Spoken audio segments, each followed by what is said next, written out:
नमस्कार मंडळी, अलकास किचनमध्ये तुमचं स्वागत आहे। तर आज मी तुम्हाला मस्त असं महाराष्ट्रीयन पद्धतीने कढी पकोडा बनवून दाखवणार आहे। तर चला आपण सुरुवात करूया, पण त्याआधी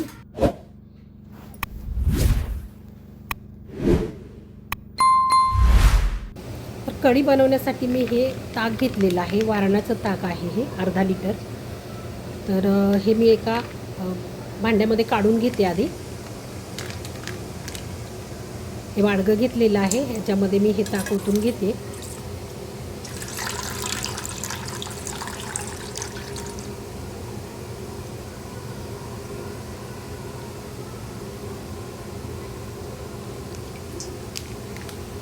तर कढी बनवण्यासाठी आपल्याला जसं हवं तसंच हे ताक आहे, पातळ आहे बघू शकता।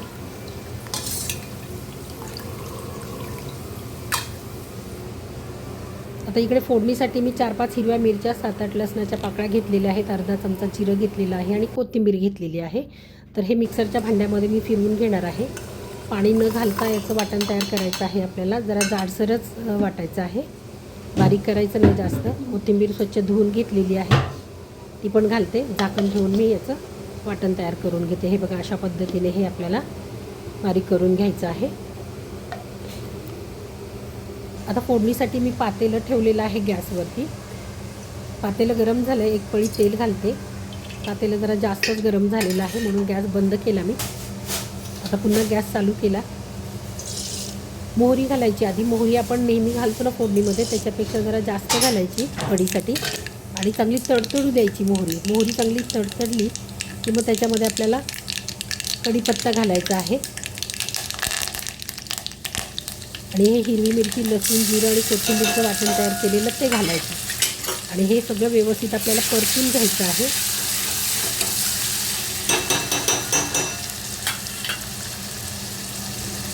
आता हिंग घालते याच्यामध्ये।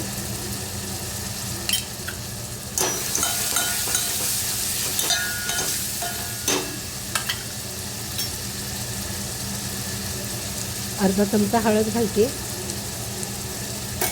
आता हे सगळं व्यवस्थित परतून घेऊया।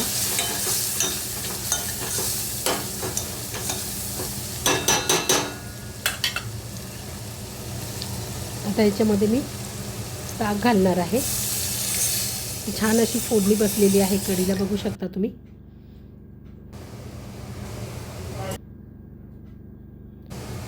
थोडंसं मी जवळजवळ अर्धी वाटी इतकं पाणी घातलेलं आहे आणि मी कढीमध्ये बेसन अजिबात घालत नाही।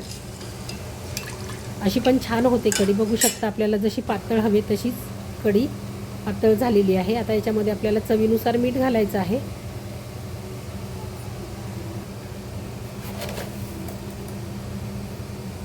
एक चमचा साखर घालते।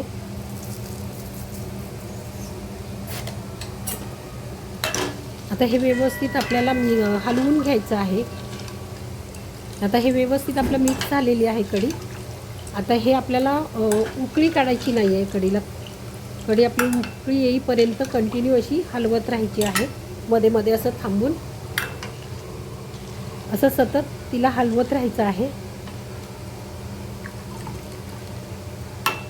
बघू शकता, जशी आपल्याला कढी हवी तशीच झालेली आहे, पातळ पण नाही आणि जास्त घट्टही नाही। तर आपल्याला कळतं ना बाबा आता उकळी येईल याला कढीला, त्यावेळेला आपल्याला गॅस बंद करायचा आहे। तर हे कंटिन्यू मी अशी हलवत राहिलेली आहे। तर कढी आपली तयार झालेली आहे मंडळी, बघू शकता। आता आपण भजी करून घेऊया, पकोडे कढीमध्ये घालायला। तर एक वाटी मी बेसन घेतलेलं आहे। एक मध्यम आकाराचा कांदा बारीक चिरून घेतलेला आहे।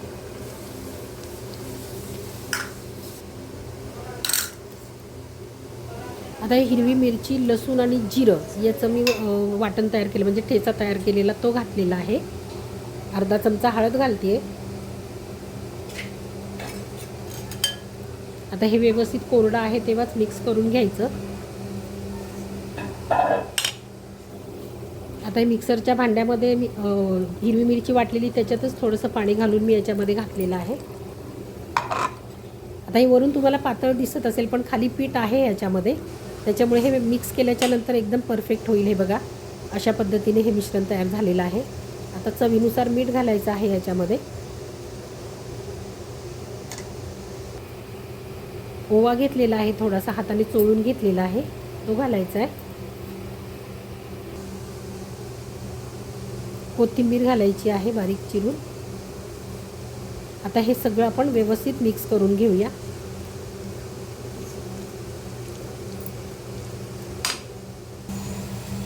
इकडे मी तेल ठेवलेलं आहे गरम करायला.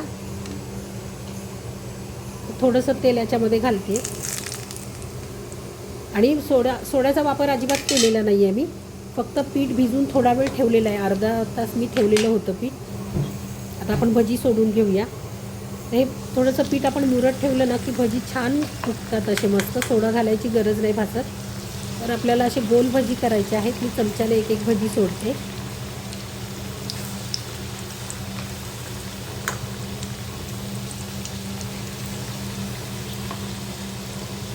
मी 4-5 भजी सोडलेले आहेत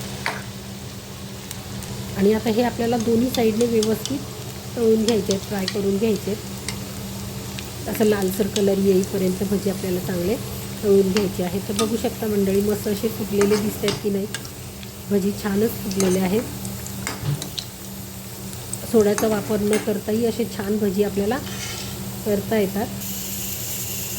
तर मस्त असा कलर आलेला आहे आणि दोन्ही बाजूने व्यवस्थित तळले गेलेले आहेत भजी. आपण काढून घेऊया.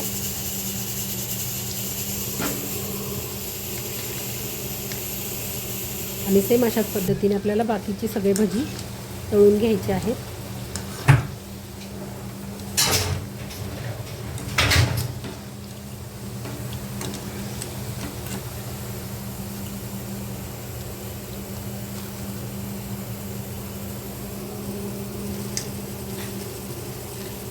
मंडळी सगळे भजी मी तळून घेते आणि मग तुम्हाला भेटते. तर बघू शकता आपल्याला जेवढी कढी लागणार आहे तेवढीच मी कढी घेतलेली आहे. सगळ्या कढीमध्ये मी भजी घातलेले नाही आहेत. आणि आता याच्यामध्ये एक एक भजी सोडते आणि मस्त असं आपला कढी पकोडा तयार झालेला आहे मंडळी, बघू शकता तुम्ही. तर हा व्हिडिओ तुम्हाला कसा वाटला ते नक्की कमेंटमध्ये सांगा. व्हिडिओला लाईक करा. जर नवीन असाल तर माझ्या चॅनलला सबस्क्राईब करून बेल आयकॉन प्रेस करा, म्हणजे तुम्हाला पुढच्या व्हिडिओचे नोटिफिकेशन मिळतील. आणि हा व्हिडिओ संपूर्ण पाहिल्याबद्दल धन्यवाद.